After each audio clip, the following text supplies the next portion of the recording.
భద్రాద్రి రామయ్య సన్నిధిలో శ్రీరామనవమి తిరుకళ్యాణ బ్రహ్మోత్సవాలు అంగరంగ వైభవంగా ప్రారంభమయ్యాయి.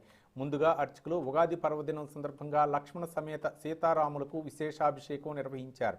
ఉగాది పచ్చడిని భక్తులకు పంపిణీ చేశారు. అనంతరం బ్రహ్మోత్సవాలకు ఓంకార ధ్వజారోహణ, విశ్వక్సేన ఆరాధన, పుణ్యావచనం, రక్షా సూత్రముల పూజ, రక్షాబంధనం, ఋత్విక వర్ణం కార్యక్రమాలు నిర్వహించారు.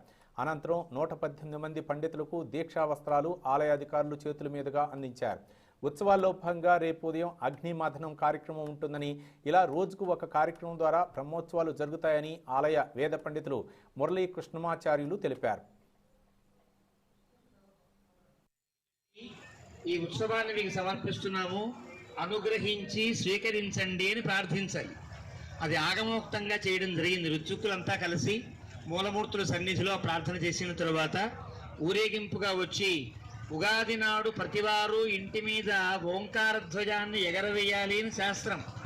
అందరూ చేయట్లేదు కదా, నేను చేస్తాను, మీరు తర్వాత చేయండి. రాముడే ఓంకార జయధ్వజాన్ని ఎగరవేశారు.